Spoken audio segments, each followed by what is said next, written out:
और सीधा रुख करेंगे। इस वक्त बड़ी खबर आ रही है, मनसुख हत्याकांड में बड़ा खुलासा हुआ है। बता दें आपको, मनसुख को वाजे ने फोन करके थाने बुलाया था। सूत्रों के हवाले से बड़ी जानकारी निकल के आई है।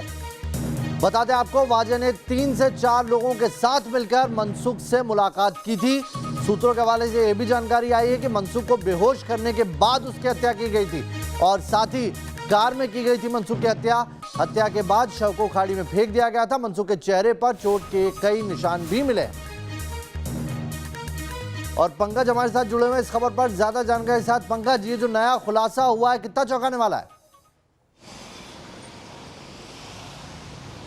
जी बिल्कुल नवेद, देखिए जो नया खुलासा हुआ है बेहद चौंकाने वाला है, क्योंकि जिस मनसुख हिरेन की मौत को आत्महत्या बताया जा रहा था, अब जो सूत्रों के हवाले से खबर आ रही है वो ये है कि वाजे खुद इस हत्याकांड में शामिल थे। बताया जा रहा है कि वाजे ने फ़ोन करके मनसुख को बुलाया था।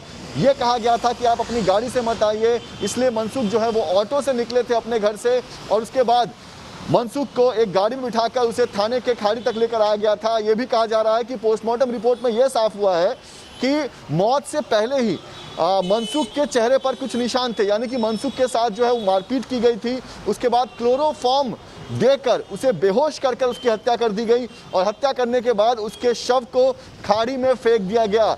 और ये भी हमारे सूत्रों से पता चल रहा है कि सचिन वाजे मनसुख के हत्या का जो पूरा दृश्य था वो खुद देख रहे थे। उनके रहते में वहाँ पर मनसुख पर हमला हो रहा था।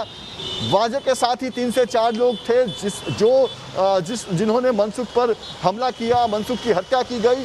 और उसके बाद वाजे बहुत ही सफाई से थाने से मुंबई आ गए। मुंबई के दक्षिण मुंबई में एक टिप्सी बार है, वहाँ पर उन्होंने रेड किया। ये दिखाने की कोशिश की गई कि वाजे जो है वो उस वक्त मुंबई में थे और टिप्सी बार के सीसीटीवी कैमरा में भी वाजे वहाँ पर दिखाई दे रहे हैं। यानी कि कहीं ना कहीं एक पूरी साजिश थी, प्लानिंग थी कि मनसुख हत्याकांड में सचिन वाजे कॉल रिकॉर्ड आई है सामने, जिसमें यह भी मालूम पड़ा कि मनसुख को फोन किया गया है।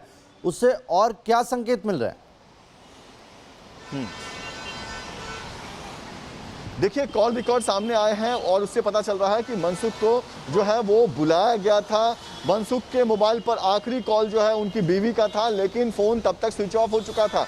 ये पता चल रहा है कि मनसुख जब घर से निकले थे तो उसके बाद उनका अपहरण कर लिया गया, उनको एक गाड़ी में बिठा दिया गया। उसके बाद उनके फ़ोन को स्विच ऑफ कर दिया गया और फिर उन्हें सीधे सीधे जो है वो उस जगह पर लाया गया जहाँ पर उनकी हत्या की गई और फिर उनके शव को खाड़ी में फेंक दिया गया। इस बीच और एक जानकारी आपको दूंगा मैं नावेद, कि सचिन वाजे ने अपना फ़ोन मुंबई पुलिस कमिश्नर के दफ्तर में जो उनका ऑफिस है वहीं पर चार्ज में रखा था, ताकि उनका लोकेशन जो है वो उस जगह का ना दिखे जहां पर मनसुख हिरेन की हत्या हुई।